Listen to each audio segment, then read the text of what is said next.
חברות הנפט למעשה מנהלות את משרד האנרגיה. יש מעט מאוד עשייה לקידום של אנרגיה מתחדשת, ובפועל אנחנו בפחות מ10% אנרגיה מתחדשת, שזה דבר בלתי נתפס.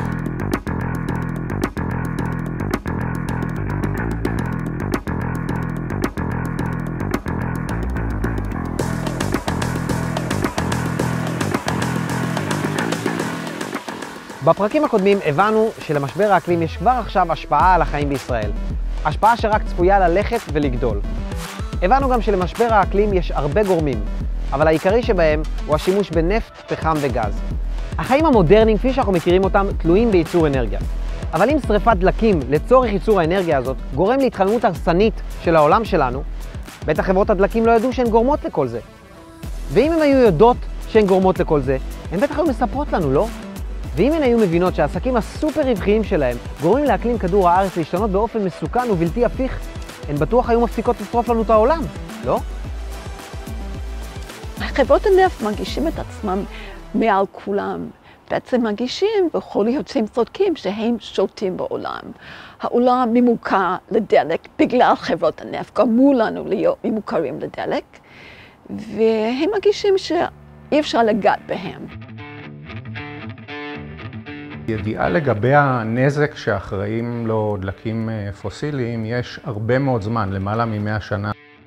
המדען השוודי סוון ארהניוס מדבר על אפקט החממה כבר ב-1896 וקושר את זה לשריפה של פחם, אבל בשנות ה-70 של המאה ה-20 גם חברות האנרגיה וגם הקהילה המדעית מבינה שיש כאן בעיה ובעיה רצינית. חברות האנרגיה הן בין הראשונות, מחלקות המחקר והפיתוח שלהן, הן בין הראשונות להבין שהמוצר שלהן מסב נזק אקוטי לאטמוספירה, וברגע שחברות הנפט מבינות שיש להן בעיה, הן מתחילות לנסות לטשטש אותה, לא לפתור אותה. שברון קוראת לעצמה חברה עם אנרגיה אנושית, ועשתה מאמצים גדולים מאוד לתרום לעמותות שקשורות בחינוך, ולהיכנס מהדלת האחורית מבלי לספר לאותן העמותות שהיא זאת שאחראית לכל כך הרבה אירועים של זיהום וחולי ומחלות. כך הם מואשמים בעולם, זה מומחים רבים ועדים רבים בכל העולם מדברים על זה. כאן בארץ הם לא מספרים את זה בכלל. שברון, אפשר להגיד שהיא חברה שפגעה הרבה בכדור הארץ.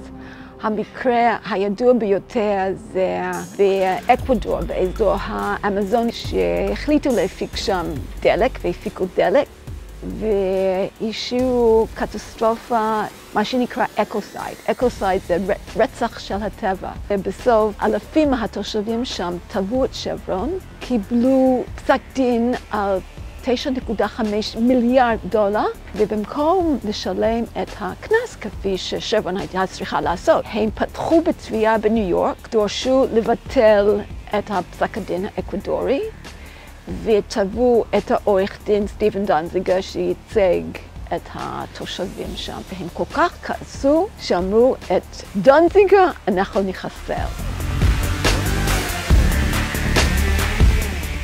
חברות שמרוויחות מהקריאה של דלקים פוסיליים הן האחראיות למשבר האקלים. המודל שלהן והרבה פעמים גם החברות והאנשים ממש, אותם פרוטוקולים שהובאים מהאופן שבו חברות הטבק התמודדו עם בעיה דומה בשנות ה-50. והקמפיין הזה שהוא ממומן עד השיניים הוא מאוד מאוד אפקטיבי, וכוחות אחרים לומדים שאפשר להשהות ולזרוע ספק לטשטש את האמיתות המדעיות שידועות בשלב הזה בכל רחבי העולם, ויש קונסנזוס גורף בקהילה המדעית. הם משתמשים בכל מיני צורות של חקיינות למסמכים מדעיים, הם משתמשים ממש באותם דוחות, אותו פונט, כדי ליצור איזשהו איזון מזויף עבור מקבלי החלטות. יש לך דוח שאומר שיש משבר אקלים ודוח שאומר אין משבר אקלים, וכך אפשר להשתמש או אפשר להניח שיש ספק, שיש מחלוקת. למעשה כל השימוש בספק הוא שימוש מאוד מתוחכם בעיקרון חשוב של השיטה המדעית. השיטה המדעית הרי מאורגנת מסביב לספק.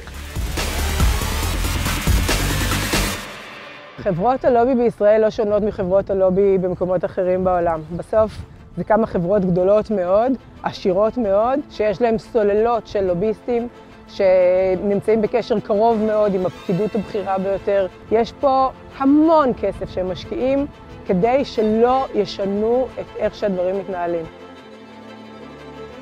חברות הנפט בונות על זה שהציבור ימשיך לצרוך דלק, יגידו שהאלטרנטיבות לא מספיק טובות. הם פועלים בלי פחד. רק לממשלות יש את הכוח והסמכויות להתמודד עם חברות הנפט.